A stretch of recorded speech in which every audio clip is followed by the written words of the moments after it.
A warmer friendly hello, welcome to lovely Las Vegas for Cusco Heaps with myself, Greg Heaps Peterson, now part of the VSiN Family Podcast. We've got an excellent podcast for you. Here in the first segment, we're going to recap what we saw from over 100 games played in Division I college basketball on Monday. It is oh so good to have the season back, so we're going to tie a little bit of a bow around that. In the second segment, we're going to be chatting with one of our good friends, Rob Donaldson. He does a great job with the show/podcast, Rob's Best Bets. We're going to be chatting with him just how he approaches some of these bigger spreads that we see towards the beginning part of the season, some of the betting angles that he looks at, and we will dive into a lot of the games that we've got here on a Rambunctious Tuesday, and then in the final segment, going to get you guys picks and analysis on every game on the betting board for this Tuesday as we hit some bank shots. If you have a question, comment, segment idea, what have you for this podcast, you do have one of two ways we offer those in. First one is my Twitter/X timeline at gunit_81. Keep in mind, letters EM, naming does not matter, so as per usual, please do send these into the timeline. And the other way is find an Apple Podcast review. If you rate this podcast 5 stars, it is very much appreciated. From there, you're able to fire in whatever you'd like to hear on this podcast via that 5-star review. While I did not get in any Twitter/X questions today, proud to say that everything is now powered by Better. Better, they are spelled B-E-T-R on that, so you do want to be doing that, but they're making it easier to be able to get into the game than ever before, as they are giving you $10 free, no deposit required, by utilizing the promo code of VSiNPod, V-S-I-N pod. Just sign up, make your picks, and you're ready for tip-off, and the college basketball season did tip off on Monday, so let's take a look back at it. Try to find some trends and try to get to know these teams a little bit better. Games from yesterday is Greg buzzing about. Here is the rowdy recap. We saw a pretty behemoth matchup for night number 1 between Florida and Arizona, and Arizona takes down the defending champs by a count of 93-87. No shortage of offense in this one, even though for Florida they were cold from three-point range, 7 of 27 from the outside. Xavier Lee in his Florida debut, he had 14 points, and Boogie Flan fell a little bit short here. He had 9 points, so that was a little bit of an issue. They did have Micah Handlogden come off the bench for 12 rebounds for Florida. They lost the rebound battle by a count of 41-39, as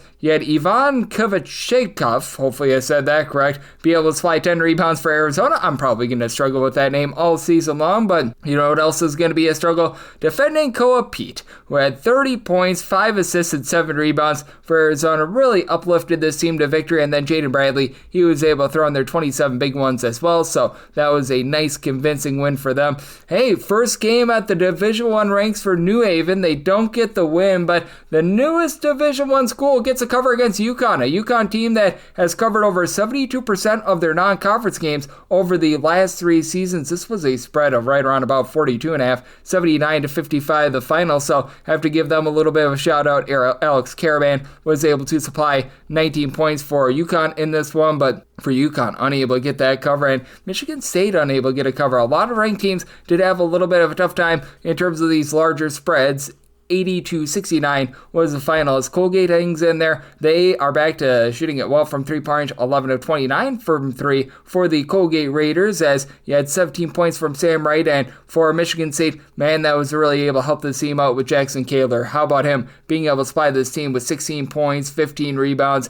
That helped them be able to escape the upset, as Colgate was only down 3 points at the half, and for Colgate, they just lost a foul battle in this one. For Michigan State, they go 24 of 37 at the free throw line, 4 of 6 for Colgate. That was very, very significant in this one. Tennessee, they get an under, but they do not get the cover against Mercer, 76-61 final in this one, as Tennessee on the closing line, they were laying about 4 touchdowns, and he had Nate Ahmet in his debut be able to supply 18 points, but Mercer, they do a nice job holding in their year number 2 under Ryan Ritter. Looks like it's getting off to a relatively good start, so that was a solid result for them. This was a team that was able to cover a large number, though. Gonzaga, how about them actually stepping up on the defensive side of things? 98-43. They absolutely housed Texas Southern in this one. Tyon Graham Foster, newly eligible, he came in there and he was able to supply the team with 15 points. For Texas Southern, they go 3 of 21 from three-point, and they shoot 25.4% from the floor, while Gonzaga, 37 of 69 from the floor. And for Texas Southern, they lose a rebound battle, 56-27. So, yeah, Gonzaga had it all going on. And you know who else had it all going on? that'd be Illinois. They completely lambasted a Jackson State team that many people believe might be able to win the SWAC this season. 113-55 the final. They over-doubled up Jackson State, and Jackson State, they do have a guy that was a former starter on Ole Miss, Deshaun Ruffin, on their team, and he was able to supply the team with 12 points. But for Jackson State, they shot 30.5% from floor, 24% from three-point range. In Illinois, last season, they were a little bit cold from three-point range, 17 of 37 in this one, and this was without Ty Rogers in the fold. Ben Humericus off the bench, he goes 5-9 from 3 with 21 points. Tomislav Visic, he was able to supply the team with 21 points as well. You had David Miricic, he was able to come in, he gave the team 19 points, so you had a lot going on for Illinois, a nice convincing win there. And for Wisconsin, they were able to get the cover against Campbell, 96-64, very reminiscent of their season opener against Holy Cross last year, where things were very tight early, but they pulled away late. As a matter of fact, Campbell was down only 5 points with about 8 minutes and change remaining, and then Wisconsin, they go on a bonsai charge to be able to win this game. For Wisconsin, they close this game out on a 27-2 run, spearheaded by the fact that John Blackwell was able to have 31 points in this one, so that was a nice triumph for Wisconsin, and they clearly are trying to maintain the fact that they were able to go quite a bit more up-tempo last season as they get the over in this game, and they do get the job done against the spread. Houston does not get the job done on the spread, but the defense, it was certainly there against Lehigh. Lehigh able to hold in there, but they do fall in this game by a kind of 75-57 with Emmanuel Sharp being able to throw in their 24 points for Houston. Houston looks like they're going to be a menace on defense once again, as for this Lehigh unit, they were only able to shoot about 37.5% from the floor, and for this Lehigh team, they lose the turnover battle 15-13. Joseph Tugler did have 5 turnovers down low for Houston, but Emmanuel Sharp, he was able to be very sharp in this one, and we shall see how those Houston freshmen are able to fare moving forward. We're going to see how some of these other teams are going to be able to fare, as well as we did have some games of intrigue out there with TCU losing outright to New Orleans. I know that Master P has had some involvement with New Orleans, 78-74 the final, and New Orleans pretty much led this game wire to wire. I think that there might have been one point in the first half where they were trailing by like 2 or so points with like 5 minutes gone by in the game, but for New Orleans, they had a nice performance out of Colton Benson. The transfer from Texas State was able to supply the team with 22 points. Ja'Kavion Buckley, he had very nearly a triple-double, 13 points, 10 turnovers, and 9 assists. New Orleans, 19 turnovers in total. TCU had 10, but for TCU, they go 3 of 27 from three-point range. That was less than savory, and for New Orleans, 7 of 18 from three-point range. So New Orleans, they get a big, giant upset win out there, and then this was another sort of just set of intriguing games in general, as we've got the MAC versus Sunbelt battle going on, and if you, like me, bet a lot of these games, you probably were wondering how the heck you got to the cover in some games, and in other games you did not, as I personally was in on James Madison, and I was also in on Old Dominion, a pair of teams that were underdogs that led by 7+ points at the half, and both teams ended up losing. Akron, they outscored James Madison 55-32 in the second half, 85-71. They get the job done after they trailed by 9 points in that first half, and then you saw in the other game, Old Dominion up 45-37 at the half. They get outscored 50-27 in the second half. They fall by kind of 87-72, and that's really been this entire battle. You saw Southern Miss up 38-36 at the half against Buffalo. Buffalo got the job done by kind of 85-79. Western Michigan was trailing at the half against Coastal Carolina 34-32. They got the job done 76-72. Now, South Alabama, they were up by 13 points at the half. They barely hold on 76-74, but a lot of wonkiness, harebrainedness, and you saw an overtime game between Troy and Kent State, with Troy pulling that one out 103-97, building off of that NCAA tournament berth that they were able to get a season ago. And Ball State, another team that trailed at the half, 29-28, they won that game over Louisiana, 75-64, to be able to get the cover out there. So there was a lot of intrigue and there was a lot of fun there. We did not recap the fact that Arkansas was able to host Southern 109-77 final in this one. Arkansas able to get a nice cover there as Trevon Brazile, so with a lot of injury, he looked very, very healthy in this game. 25 points, 11 rebounds. He was able to give the team a 3 along the way as well. So he was doing a little bit of this and that. He had it all going on. And for Southern, it's a whole greater than the sum of its parts team that actually went 12 of 27 from three-point range. There should be a little bit of promise for them out there in the SWAC, but he just ran into a little bit of a buzzsaw in this one. And speaking of running into buzzsaws, for the SEC, you had a second-half buzzsaw from Oklahoma as they were actually getting tested by St. Francis of Pennsylvania at the half. They were only up by 1 point. They win by a count of 102-66. So that Mondo spread that closed in a lot of places right around about 31 and a half, they were able to cover despite leading by just 1 point at the half. And for Oklahoma, the man that was able to spearhead this, actually a pair of men, that was in the backcourt, Xavier Brown, Nigel Pack. They packed it in with 16 points apiece. And then Cool Atak, hopefully I got that correct, off the bench, 18 points, 4 of 8 from three-point range. And for St. Francis of Pennsylvania, they lose that turnover battle by a count of 14-11 as well. So Oklahoma was able to have themselves a nice performance night number one. Ole Miss on a big spread. They were able to get the cover 88-58 with A.J. Storr, the transfer from Wisconsin and Kansas, being able to supply 18 points. And then you saw Texas A&M. Night number one under Bucky McMillan provides a cover 98-68 the final, as Ruben Dominguez was able to headline things as he was able to supply the team with 18 points for a Texas A&M team that has a whole lot of intrigue. So a little bit of an unexpected guy being able to step up, and the dominance of the SEC was very, very prevalent on night number one. Aside from Auburn got pushed to overtime against a Bethune-Cookman team that I actually think is going to be pretty good. 95-90 the final. Stephen Pearl gets a win night number one thanks to Keyshawn Hall bailing him out. 28 points, 5 rebounds, and for Bethune-Cookman, the way that they were able to hold in there was the fact that they did a nice job of sinking their threes. How about 12 of 22 from three-point range? Seneca Wilby, hopefully I got that correct, he was able to do a nice job of lighting it up. 4 or 5 from three-point range, 12 points. Quentin Heedy, he was able to supply the team with 21 big points in this one, and they were playing without Zion Harmon in the fold as well. That's one of their main guards, so if they are able to get him back, they were without Dr. Bradley in this one as well. This is a Bethune-Cookman team that has a whole lot of talent. You had Ontario Morris coming off the bench for 20 points. That's a former top 25 recruit, so that was very noteworthy, to say the least. Alabama, a win but no cover against North Dakota, 91-62. They held North Dakota to 30 points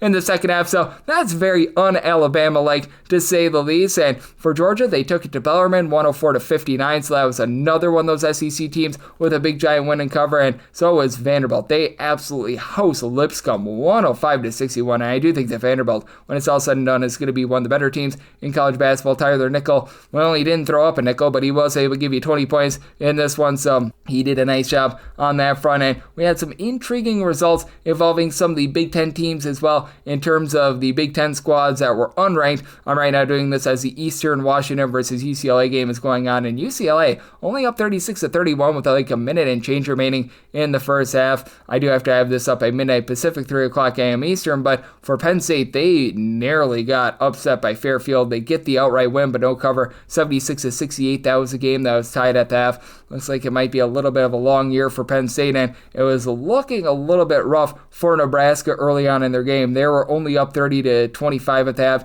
against West Georgia. Order was restored in the second half, outscored them 56-28, 86-53. The overall final in this one, and Rink Bass, he is back for this Nebraska Cornhuskers team. He was able to go out there, had a double-double, 10 points, 11 rebounds. That's big for them. And then Brandon Frager, he was able to come in off the bench. He supplied the team with 22 points, so you had a lot of intrigue out there. And then Northwestern, they held down Mercyhurst 70-47. This was a game where the line very much came into play, as this was a closing line right around about 25.5, 26.5, and for Northwestern, just unable to do enough scoring to be able to get the job done with regards to that spread, but certainly a nice number one performance out of them. And then if you're looking at some of the notable ACC teams, you saw Georgia Tech get pushed to overtime on their home floor by Maryland Eastern Shore.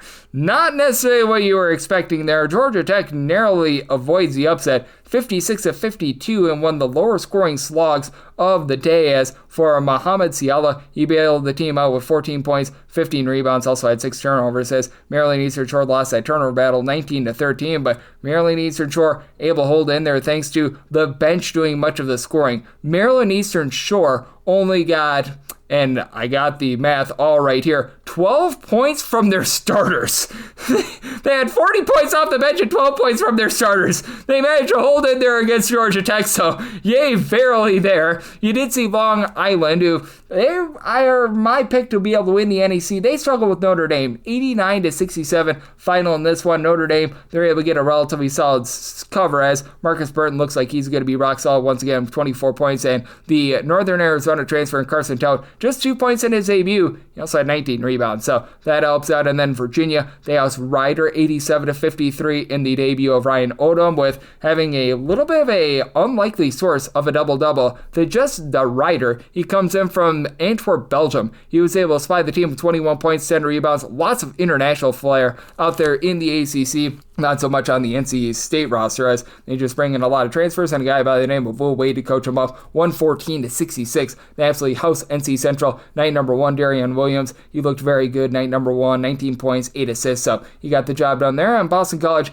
back to being Boston College. They lose on the road against Florida Atlantic, 83-78 in a game where Boston College was leading this game by like 5 points with less than a minute remaining, and then they just let go of the rope as they are up 66-61, as a matter of fact, with 46 seconds remaining. And that's Boston College for you, ladies and gentlemen. Not necessarily great out there, so we'll see what sort of a season they're having. But in the ACC as well, one of the biggest housings of the night, that is being had by Louisville. I'm doing this as there's 4 minutes remaining in this game, and well, Louisville's going to be able to get the cover because they're up 94-34 as I am recording this. There were big giant favorites in this game. They were laying north of 30, and they covered this game very, very easily. Isaac McNeely in his debut for Louisville as I'm recording this, and they've got most of the bench warmers out there in this game because it's so out of hand. 6 of 13 from three-point range.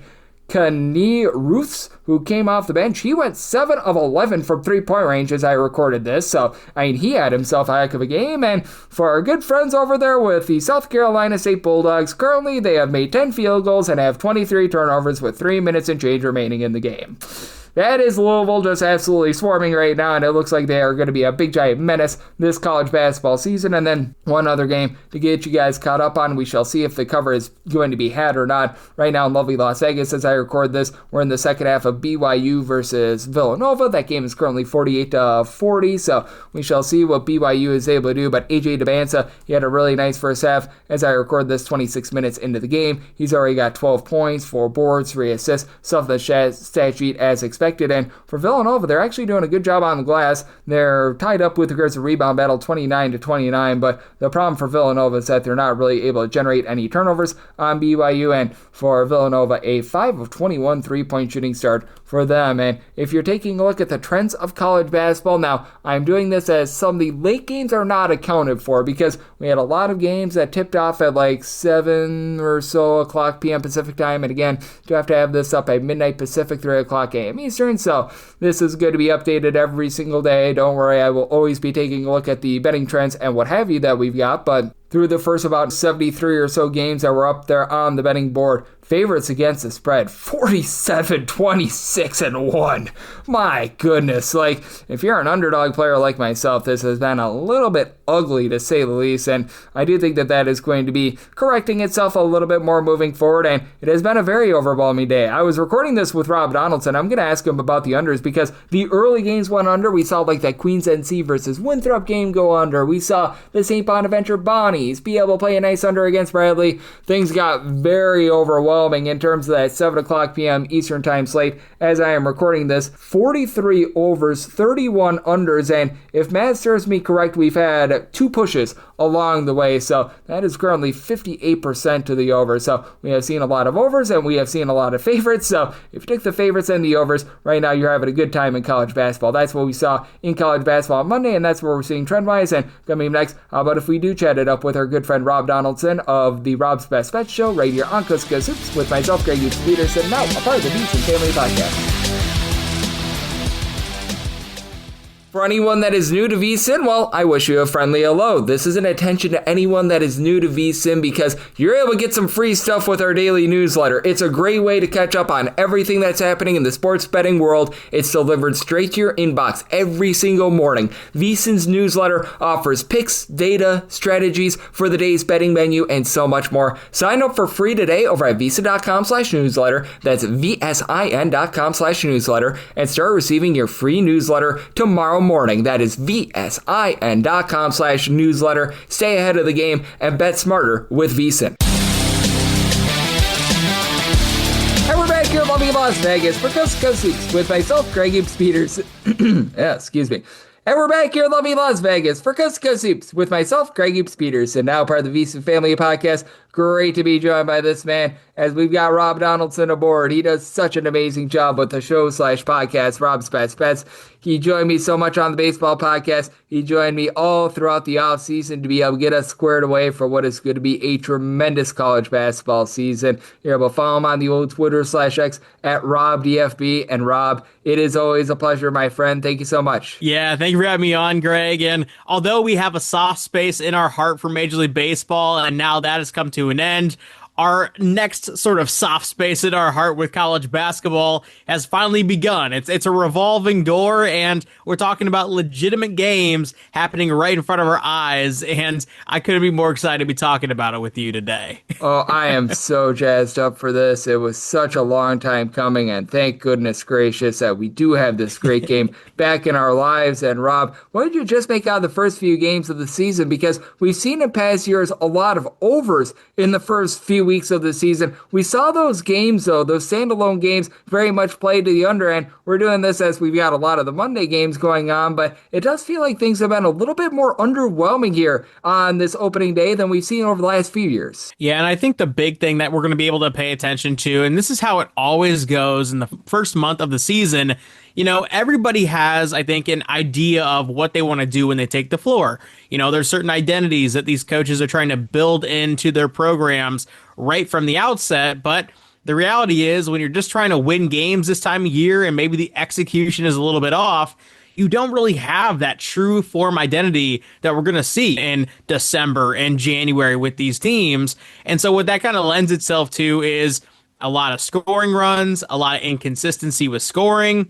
And if you're talking about, you know, these more notable games, like, yes, Arizona, Florida is a really fantastic on paper matchup. But the reality is that maybe we don't really see the true form of that game. We see sort of a concept of that game take place in front of us. And I think that lends itself to just a lot of inconsistent basketball that we can take advantage of on the betting front with these sort of higher end spreads. Yes, absolutely. And when you take a look at these bigger spreads, what are the sorts of attributes that you want to look at in terms of taking a shot on the underdog versus taking a shot on the favorite? Because I do think that this is a one time a year where you can look at some of the coaches' trends and some of the teams that in the past have really blown these teams out. Whereas when it comes to more of the meat of the season, betting trends and things like that are something that I just can't really make too much of. Right. I think once that conference play obviously takes fold, and even just a month and a half from now, we're going to have very different perspectives than what we will coming out of the first couple weeks. And when you are looking at the first couple weeks in sort of this vacuum, I think the teams that are consistently the teams that turn out the most reliable game-by-game performances are the teams that come out shooting very efficiently. And we can always kind of peg those teams, right? It was the Fran McCaffrey Iowas. It was the Nate Oates Alabama teams. It's the Gonzagas of the world. And I do think that, you know, when you are looking at even down the list of maybe like a Cincinnati or some of these other teams that have an offense that just on paper looks like it's going to hum, you know, maybe those are the teams you kind of trust a little bit more to play to their caliber in the early goings. And then as the season goes on, maybe kind of lean into those teams that do have that balanced approach or that sort of edgy defensive style approach rather than, you know, that jump shot heavy AAU ball sort of style. And I do think that's the trajectory that we kind of normally see on the betting front. And with the spreads right now all kind of being similar for a lot of these high major teams going up against mid majors and non-con play, I think we can really take advantage of kind of isolating those teams out in a vacuum. Yep, and I think that is such great advice by you, as we do have Rob Donaldson, who does such great work with the show/podcast, Rob's Best Bets, joining me right here on Coast to Coast Hoops, and certainly there is a lot of intrigue with that regard. And I mean, in the first few standalone games, and we're doing this as the 7 o'clock p.m. Eastern Time games are taking place, we don't want to make too much out of one result, but has there been a team or two that has surprised you a little bit? Because when I take a look at those early games, I know that they didn't pull it out outright, but I thought Northern Arizona actually showed a lot of fight, and out there in a Big Sky where it feels like it's as open can be, I think that that's a team that really just spoke to me a little bit as a team that could be able to surprise a few people. Yeah, and I think when you're looking at a team even like a Drake, for example, that now has kind of a mid-major billing of being like a coaching factory and a revolving door of just natural talent that rotates through that program from the player front as well, all of a sudden we might take advantage of how good Nico Medved is, how good Darian DeVries is, how good Ben McCollum is, because how many times can a program like a Drake, not to throw shade at Drake because they are a team that just recruited or brought over South Dakota State's head coach that was a good program in its own right, to say, hey, be the head coach of our program. That's inciting or enticing enough of a job to steal away a guy like an Eric Henderson. And I think when you're looking at it from that standpoint, though, you do have to wonder, like, can we just trust every single one of these brands that are normally very, very good that are overseeing roster turnover or coaching turnover? Do we just inherently trust certain brands in basketball, or do coaches and players matter? And from my standpoint, obviously it sounds pretty easy to kind of peg, but I lean towards the latter, where I think the coaches matter. I think the players matter. I don't think that year over year you can kind of go through those cycles and just routinely produce results. And so although I think Drake could be very, very fine this year, maybe that is a school that you isolate a little bit amongst the many others that maybe just don't live up to that expectation that they've set for themselves with year over year success. And I think that's a really good way to kind of attack these early games based on perception. Yeah, but I think that that's a great way of going about it as well. It's Rob Donaldson, who does such great work with the show/podcast, Rob's Best Bets, is joining me on Coast to Coast Hoops. And when it comes to perception, are there a few teams that you look at that they get dogged a little bit too much, and that's a reason why to bank on them early on during the season? Like, I took a shot yesterday on Old Dominion, a team that had been down and out the last few seasons, and I think Mike Jones, we'll use the joke once again, Coach Mike Jones, is going to be able to get things turned around there. And I do think that there are some of these teams that are able to turn over a new leaf, and it's much easier in this day and age, and you need to take a look at things year by year rather than more on the last 10 years, because it's so easy to turn over a roster. Yeah, I think when you look at a conference like the ACC that is very wide open, over recent years, Notre Dame, for example, has kind of taken on this heat of being a very mediocre program, if not an underperforming program. But it was less than a decade ago when we were kind of looking at them as a top 25 program year in and year out. And who's to say that Micah Shrewsbury can't elevate a program like that out of their current perception into the one that has really been kind of the main perception for them for over the past decade. And I think when you're looking at it kind of in the reverse sense, I think there's a number of programs that have overseen some coaching turnover over the years that may just be an ultimate question. Think about Kentucky, for example, with Mark Pope. Yes, I think there's always going to be talent that flows through the Kentucky program, but we did see them struggle in a number of different spots last year. And it's a question of, hey, now that you're in year 2 and the expectations are a little bit higher than just you're in the door, let's just get those big wins and see if we can build some promise for the future. What happens if that promise doesn't materialize in the early goings? Like, is all of a sudden this kind of a very murky situation in Kentucky and Lexington, rather? I think that's an ultimate question. Same thing kind of goes when you're looking at Michigan and all the expectations that arise there. What happens if it doesn't go well in the early goings there? Are we suddenly getting betting value because this team isn't living up to the hype?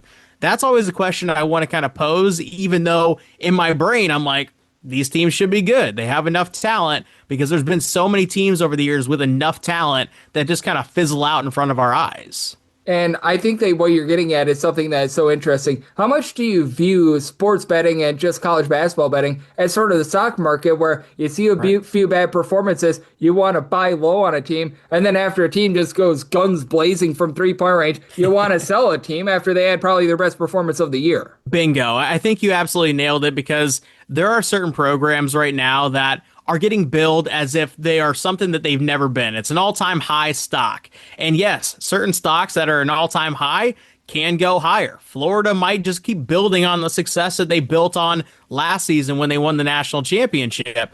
Or they could be a 25-win team, and guess what? Like, that would be a disappointing season. And on the betting front, they probably don't cover more than they do. And I think from that standpoint, yes, there are going to be certain teams that win enough games to be deemed very, very good. But on a betting value side of things, maybe don't cover as much as they should because maybe their stock is a little bit overinflated. Same thing kind of goes with the polar end, opposite end of the spectrum, where maybe you have a team like a Rutgers, for example, where they were at the bottom of the Big Ten last season, but now that they're kind of avoiding those big names and those NBA level talents that were very ball dominant guys, what happens if they go back to that cohesive style that's always worked under Steve Peichel? Are they now a middling Big Ten team?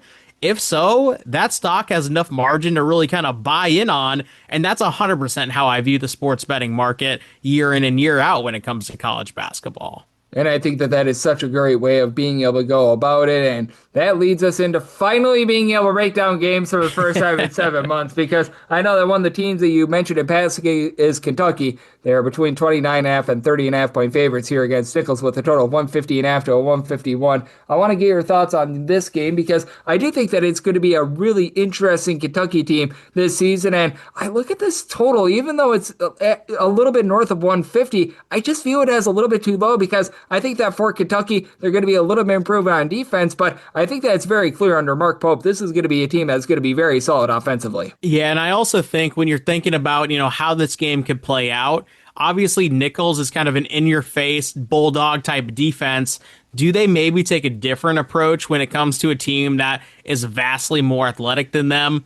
I would tend to see it playing out that way. And so even though a total is kind of lingering out there of 151, and I think that would be normally gettable if you could patch, Kentucky with another team that's willing to kind of match their pace of play, I think it's going to be going a little bit lower because, yeah, to your point, Kentucky might win this game by 31 points and cover the spread, but ultimately I think Nicholls is going to try their entire best, their darndest, to sort of keep this within a decent margin for at least half of the game. And sometimes if you can't score and make those jumpers to keep alongside that scoring pace, sometimes just slowing down the game is inherently going to keep you in the mix. And that's what I think a lot of it comes down to when you are that big underdog. Play, cater to that under, because why try to hang with a team when you can just kind of have them play a style that they may be uncomfortable with?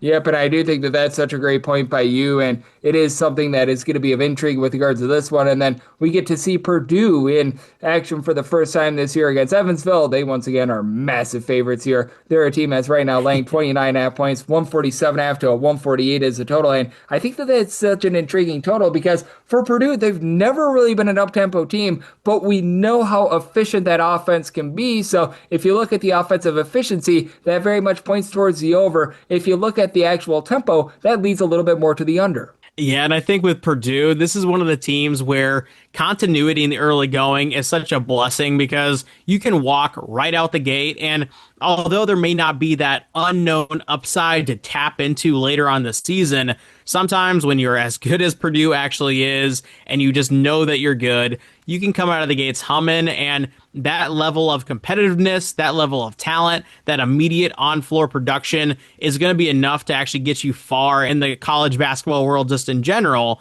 And I do think there's enough unknown upside with the addition of Oscar Clough, with some of these kind of rotating pieces that Purdue has in the mix this season as opposed to last year, where you look at Purdue and you say, hey, not only do we know this team is going to be good, but there is that upside to get even better than what we think they potentially could be. I think when you're looking at a spread like 29.5, this is one of the bigger ones that I think is truly, truly warranted. And I do think that Purdue is going to have a really good chance at covering that spread and doing their most offensively against a team that I think they kind of dwarf on that side of the ball. Yep, and I think that is going to be a lot of fun to look at as well. And then this is a team that I'm going to be willing to bank on their coach early on during the season. I know that Jackson Shellstead, the main guard for Oregon, is right now dealing with a little bit of an injury, and that's going to be a hampering to them. But right now, I feel like Oregon is a little bit too short of a favorite at about 11.5 to 12.5 against Hawaii. 145.5 to 147 is that total. And while I love the fact that Hawaii brings back Yatis Nemishka from a season ago, they have to replace much of that backcourt as well, which helps out with that Shellstead injury. And additionally, Hawaii away from the island night number 1. That's not something that I really want to get involved with in terms of taking points. Yeah, and Oregon's a perfect example, once again, of in the early goings, continuity is very, very important. And they do have a number of guys who are returning from last year's roster, which really surprised. Obviously, this is still Oregon. This is Dana Altman. There's always going to be expectations, but I felt like when they were performing last season and knocking off some big teams early, a lot of people were surprised by it because they kind of thought they were a middling Big Ten team, not really that top-end Big Ten team that they turned out to be. And when you are looking at this 12.5-point spread, I think some people might be remembering like the Portland game from last year where it went into overtime. I believe they were down double digits in the second half of that game as well. And certainly, there's going to be some growing pains in the early goings for these types of teams and these types of spots. But I'm going to trust the Oregon brand and these returning starters and the talent that they have on the roster and Dana Altman just to have this team ready to go in night 1. And so, yeah, 12.5, in my opinion, kind of like yours, it sounds like, is a very short number. And I would be willing to lay it, even though it's begrudgingly so, because what if somebody knows something that we don't? That's just kind of what you dance with in the early goings here. Yep, you do as well. And how much do you try to take a look at some of those line moves early on during the season? Because we see some of them that are just so on point, and then some of these are as wrong can get. I still remember a few years ago, there was like a Towson game that went 20 points higher from the opening number, and it stayed below the closing number, or they say below the opening number, so it went more than 20 points below the closing number. There are some of these, like with Cal Poly, their inflated totals that would always go higher and higher from the opener. That was dead on right there because Cal Poly was playing super up tempo. But what do you make out of some of those line moves? Because some of those are gloriously on point and some of those are just glorious misses. Well, as you and I know, Greg, these lines come out at varying different times of the night leading up to the day, and even the day of, you'll have lines still coming out, 4 hours away from tip. And sometimes I attribute a lot of that line movement to finally somebody just woke up and ended up placing the bet, or maybe kind of their sports book that they kind of default to ended up posting a bet and they ended up dropping a lot of money. And that overreaction in the marketplace, especially when you're talking about, these mid-major types of games where a healthy influx of money can actually look like a severe liability risk in a sports book's mind.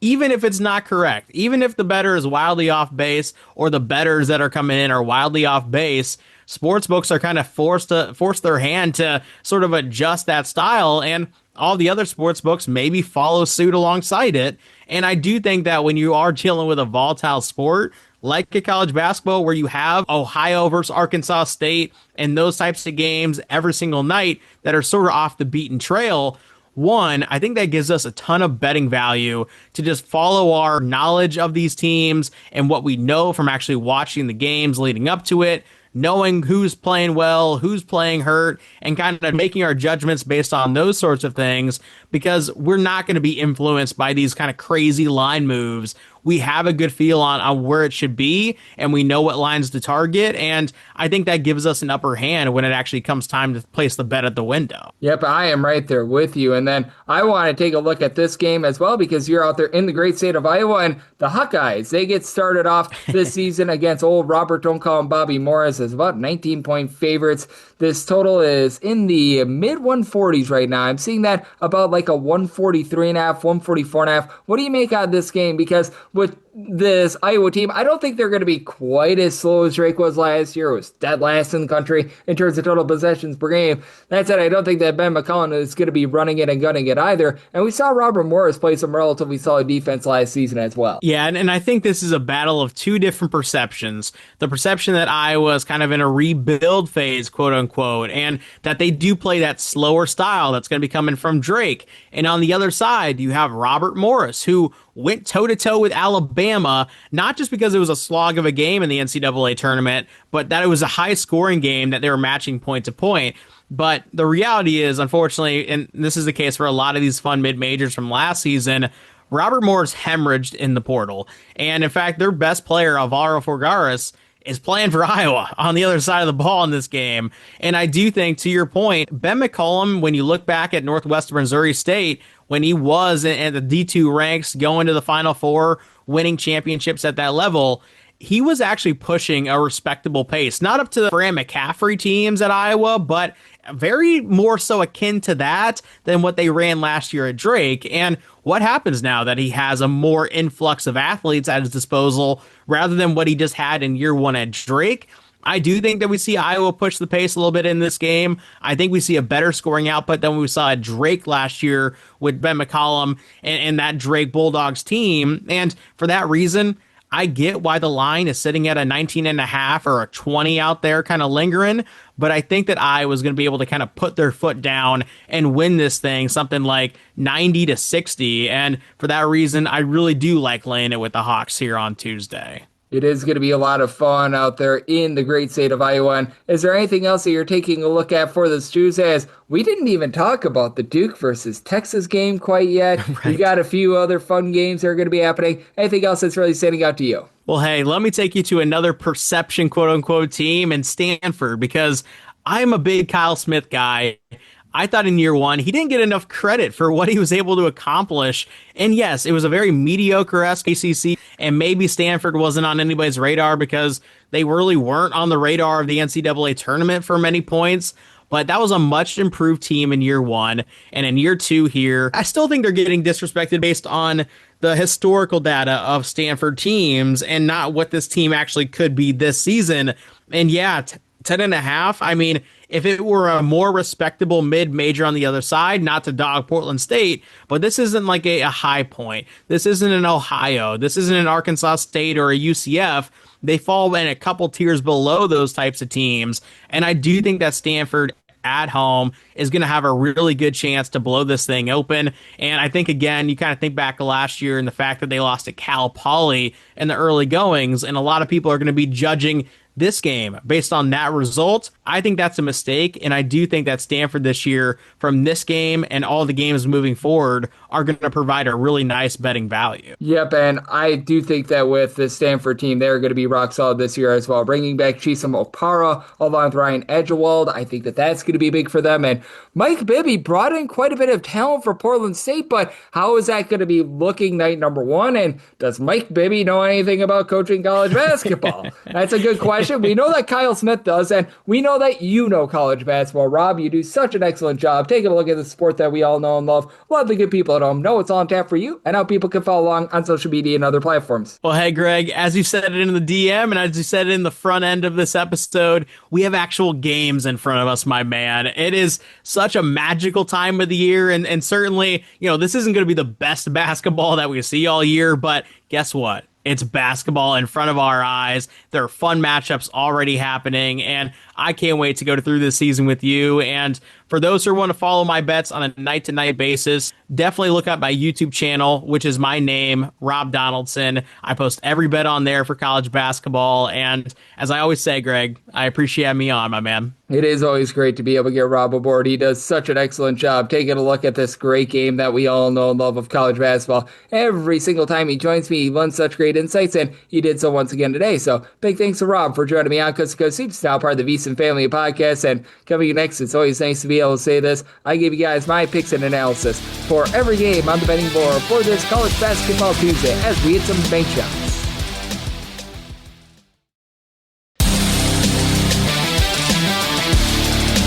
Here in lovely Las Vegas for Coast to Coast Hoops with myself, Greg Hoops Peterson, now part of the VSiN Family Podcast. Always great to be joined by Rob Donaldson. He does an incredible job over at the show/podcast Rob's Best Bets, taking a look at this great game that we all know and love of college basketball. Every single time he joins me, he lends such great insights, and he did so once again today. So big thanks to Rob for joining me in the last segment. Now it is that time of the podcast. I give you picks and analysis on every game on the betting board for this College Basketball Tuesday as we hit some bank shots. shots. Most financial establishments close at a certain time, but not here. It is time for a side and total on every game on today's betting board bank shots. Do note that as per usual, any changes are made to these plays will be listed up on my Twitter/X feed at @GUnit_81. We are going to be going in Las Vegas rotation order. This is pretty much time order divided up between the regular games and the extra games, and the extra games involve the teams that are in smaller conferences. This is going to be the Southland, the SWAC, the America East, the Northeast Conference, and the Big South for today. So how about if we do get things started with 601, 602 on the card. Purdue is going to be playing us Evansville. Pro places of Evansville are, well, open come up aces here. It's 28.5 to 29.5 point underdogs. So it's between 147 to 147.5. Did set my total at a 145.5. I'm in on the under. For Purdue last year, the lone real kryptonite that they had was their interior defense. They were well outside the top 275 in terms of opponents' 2-point shooting percentage. I think that when you bring in Oscar Clough, a guy that was able to give you 12 plus rebounds per game, that'll be able to shore that up. And Purdue has never really been truly an up-tempo team in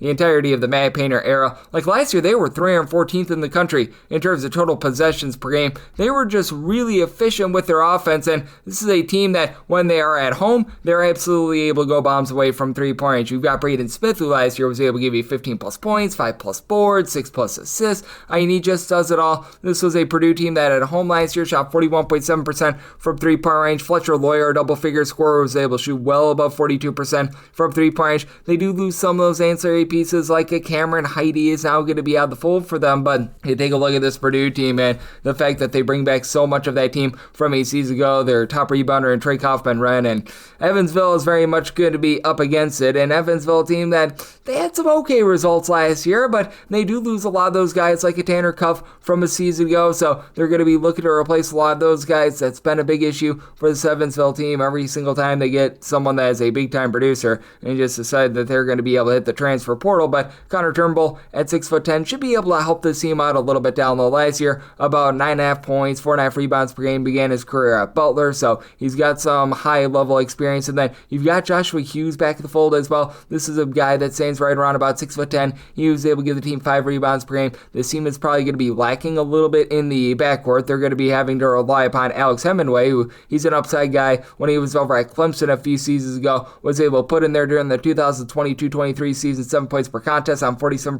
3-point shooting. Has only played 5 games over the last 2 seasons though, so you just don't know what you're going to be able to get there for this Evansville team as well. The overall ball handling, I think, is going to be an issue, and I think Purdue on their home floor, they are absolutely going to be able to roll in this one, even with Evansville bringing in a guy like an AJ Casey, who began his career over at Miami, just has not been able to get out there on the floor due to injury. So I set my line at a 31.5. I'm willing to lay up to 31 here with Purdue, and I do think that this is going to be a little bit of an underwhelming game. It's an Evansville team that has been relatively mid-tempo under this current coaching regime, but I do think that Purdue is going to be able to put the clamps down on defense, so I do like that under to go along with Purdue laying the number. 603, 604 on the betting board. It is Mount St. Mary's and the Mount. They are going to be on the road against West Virginia. West Virginia is a favorite of 16 points total on this game. It's between 136.5 to a 138. I'm going to be diving in on the under semi-total at a 133.5. You bring in Ross Hodge as the coach for West Virginia after North Texas was in the bottom 10 in all of college basketball in terms of total possessions per game, and it's not like this is a Mount St. Mary's team that's absolutely going to be looking to run it and gut it themselves.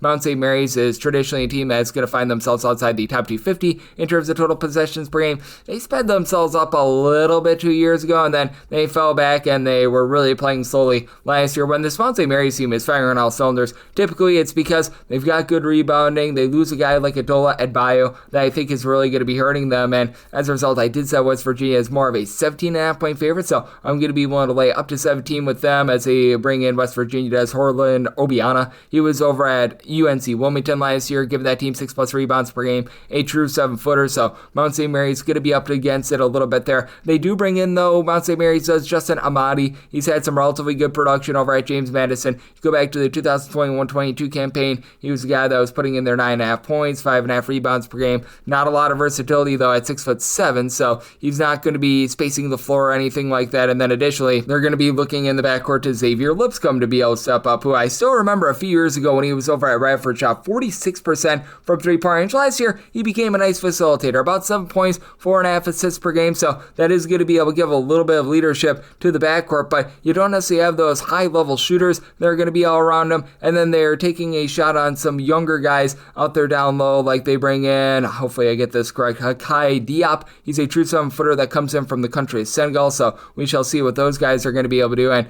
with West Virginia, I do think that bringing in Trayson Eaglestaff is really going to be able to give this team some nice scoring punch. He was over at North Dakota last year where he was putting in there over 18 points per contest, had that nice expose against Alabama last season. Then you're able to pair him up very well with Hunter Huff. Hunter Huff, 15 points per contest over at Chattanooga, a 41% three-point shooter. How he's going to do outside of that Coach Earl style, because in the time that he spent away from Coach Earl, he did struggle a little bit. That's going to be a little bit of a question mark for this unit, but still, this is going to be a team that plays some very positionless basketball. Eaglestaff is a guy that stands right around about 6'6". Jasper Floyd is just a do-it-all sort of guy. Last year at North Texas, he follows his coach on over, 9 points, 4 assists, 3 rebounds, mid-30s three-point shooter. Brennan Lorient, he comes over from North Texas as well, nearly 12 points, 5 rebounds. He actually did shoot 47% from 3. It wasn't on a high amount of shots, but at 6'9", he's going to be able to space the floor, along with 6'6" Chance Moore, who was that top scorer over at Missouri State. So I do think that this is going to be a West Virginia team that should be able to roll in this spot. I'm going to be willing to lay up to 17 points with them, and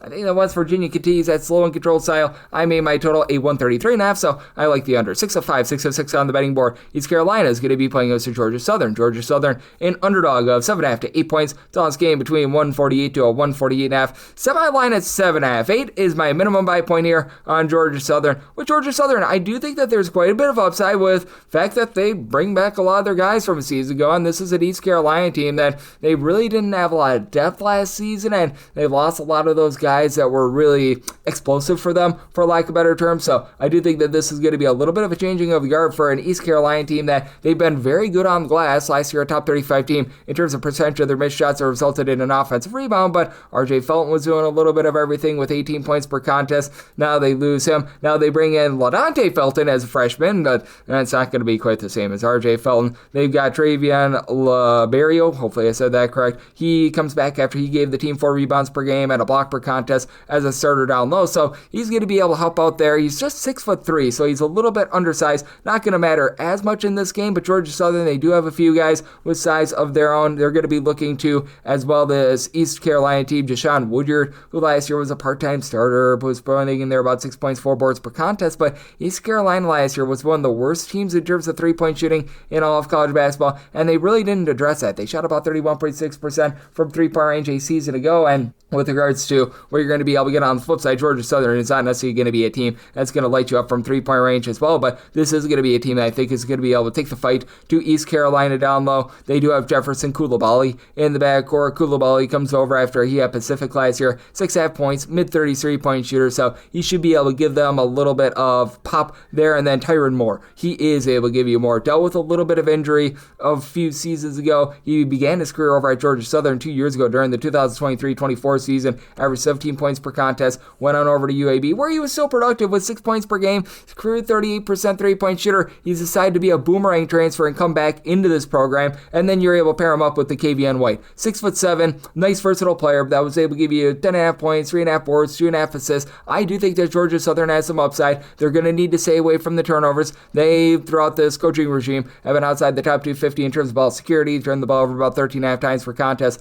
last season, but I do think that the fact that they are able to bring back a guy that has so much familiarity with Moore is going to be able to help them out. So being able to get A+, I'm going to be willing to take the points with Georgia Southern. Georgia Southern was actually a relatively high tempo team last year in the top 100 in terms of total possessions per game. East Carolina, they're a little bit more of a slow team, so going to be interesting with regards to this total. I set mine at a 145.5, so to go along with the points with Georgia Southern, I'm in on the under. 607, 608 on the card. South Carolina plays also North Carolina A&T. A&T is a 20.5 point underdog. 143 to 143.5 is the total line. I did set South Carolina as a 21.5 point favorite. I'm going to be willing to lay up to 21 with them. With North Carolina A&T, they just have lost so many guys over the last few seasons. They actually picked up a little bit of steam last season when they suspended like 3 out of their top 4 scorers I'm not sure what was going on with that, but all of a sudden they went from playing no defense whatsoever to playing a lick of defense, which was really nice, but they lose all those guys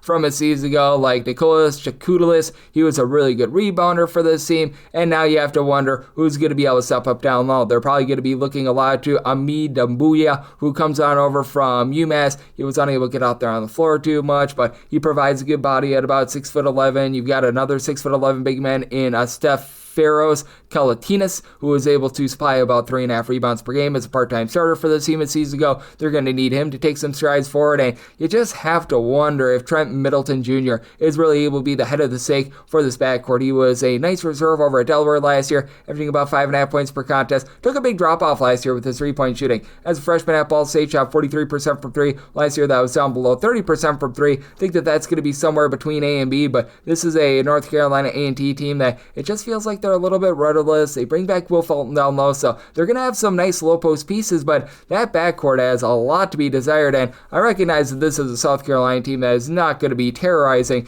the SEC, but I mean, if South Carolina was not in the SEC, they'd be towards the middle/upper half of pretty much any other conference in all of college basketball, and they get back Meechie Johnson for a second time. Meechie Johnson has found out that home is where South Carolina is. When he was last at South Carolina 2 years ago, 14 points per contest, about a 32% three-point shooter. He's able to dole out about 3 assists per game. Last year at Ohio State was limited to 10 games. Still put in there 9 points per contest. He was relatively solid on that front, and I do think that for South Carolina, they're going to be able to have a lot of versatility with bringing in Mongolian Mike, who at 6'9", he'll give you like 8 points, 3 assists, 4 boards. Doesn't necessarily do one thing great, but does everything relatively solid. And Miles Stute, he's a 6'7" guy that is a career 37.5% three-point shooter. Last year, down year for him with about 5.5 points per contest. When they made the NCAA tournament, he was putting in there 8.5 points per game. I think that he takes a little bit of a stride forward, and with North Carolina A&T having just a lot of issues in general, and with Kobe Knox coming into the program from South Florida, where he was a rock-solid starter, putting in their double figures, was able to shoot in the mid-30s from three-point range, I think that North Carolina A&T gets blown away, and I do think that South Carolina is going to be able to maintain a relatively slow and controlled style under this current coaching regime, under Paris Lamont. South Carolina's been outside the top 250 in terms of total possessions per game, and I think that North Carolina A&T, with losing their main guards from a season ago, they're going to be playing some sloppy basketball. So I did set my total here at a 137.5. I'm going to be willing to lay with South Carolina, and I'm in on this total under 609, 610 on the betting board. Valparaiso is going to be playing us at Eastern Illinois. Eastern Illinois, an underdog of 7.5 points. So on this game between 143.5 to a 144.5, and with Valparaiso could only set them at 6-point favorite. I'm going to be willing to take a shot here on Eastern Illinois. Eastern Illinois has been doing a slow build under Marty Simmons. For Eastern Illinois, this has been a team that's been, well, not necessarily one of the better teams in all of college basketball, to put it politely, but it does feel like they've got a little bit of upside, and it feels like just with the fact that they didn't lose their entire team via the transfer portal, unlike recent years, that's a big giant win for this team. Bringing back Zion Brewster is big, as he was able to supply the team with about 11 points per contest, shot 35% from three, but the real key here is 6'7" Mr. Do-It-All in Cooper Jacoby. Cooper Jacoby was limited due to injury during the 2023-24 season, where it looked like things were rocking and rolling.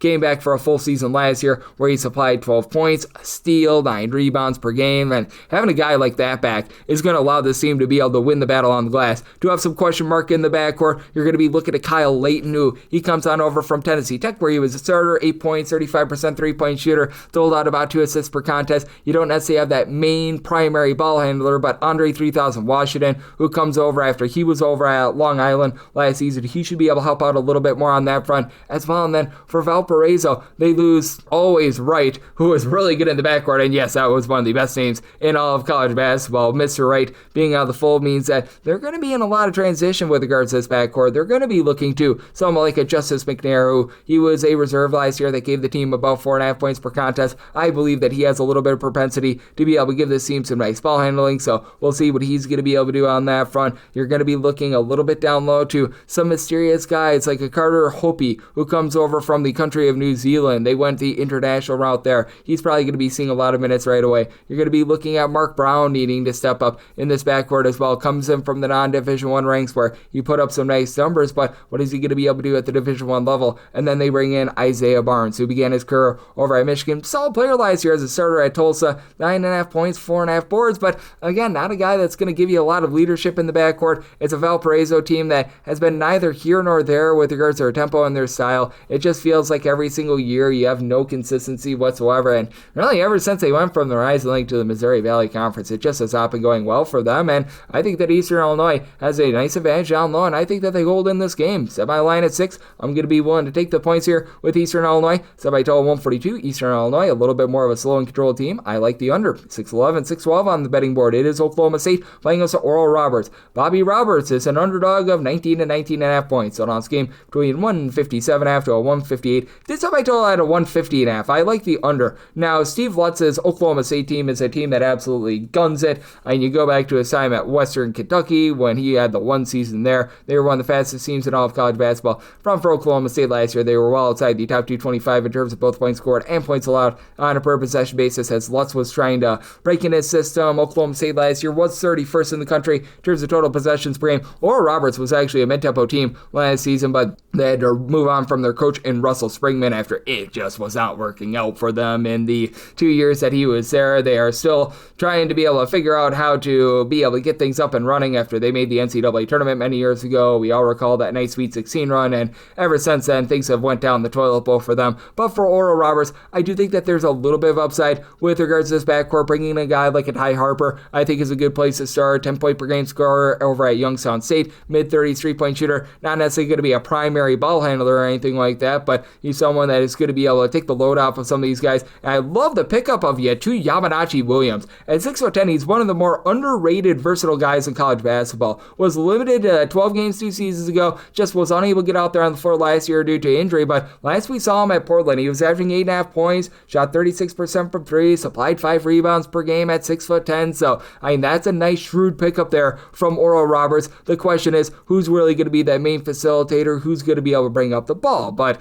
that said, on the flip side for Oklahoma State, you still have some question marks with this team as well. I do think that Oklahoma State getting that exhibition win over Auburn was nice, but I think that spoke a little bit more to what Auburn is not going to be rather than Oklahoma State and what they are going to be. They bring in someone like Parsa Falah, who last season he was able to supply about 13 points per contest over at Oregon State. He was a rock solid player, but not necessarily a dominator down low. You've got Victorious Miller, who comes over from LSU. He was a nice sixth man that put in their 9 points per contest, but he wasn't any sort of like an amazing three-point shooter either, and you do have to have that question mark as to who that main three-point shooter is going to be and whether or not what we saw out of Anthony Roy when he was actually out there on the floor for UW Green Bay was real or not. He was benched quite a few times and then dealt with injury. It felt like Doug Gottlieb just put him in the doghouse despite the fact that he was averaging, and I'm not even kidding here, in his small sample size of 11 games, 25.7 points per game, but he was also a part of that New Mexico team a few seasons ago that had the big giant scandal and everything like that.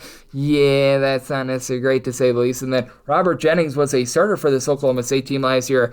5.5 points, 3.5 rebounds per game. Not necessarily a guy that knocked your socks off. So you do have to have some question marks on that front. I do think that the sheer talent of Oklahoma State is going to be able to win out. And with Oral Roberts going through a big giant coaching change, I do think that there's going to be a little bit of a lack of chemistry. Night number one, that actually helps you out to the under in this case. Set my total at a 150.5. I like the under with Oklahoma State. Set them as a 20.5 point favorite, so I'm willing to lay up to 20 with them. 6-13, 6-14 on the card. UNC Greensboro is going to be on the road. They're facing off against Kansas State, and with Kansas State, you're going to be finding them as a pretty sizable favorite here of 15.5 points. So on this game is between 142.5 to a 143, and I'm actually going to be willing to lay with Kansas State, mainly because with UNC Greensboro, they bring back, I'm not even kidding when I say it here, nothing from a season ago. They lose each other top 10 scores from a season ago, and that leads to a lot of mystery as to what you're going to get at, I mean, let's call it is, any position. They bring in Valentin Pinedo, who he last season was solid over at St. Francis of Pennsylvania, 10.5 points, 6.5 rebounds per game at 6'8", but not a guy that lets it fly from three, and that really was a bit of the lifeblood for UNC Greensboro last year.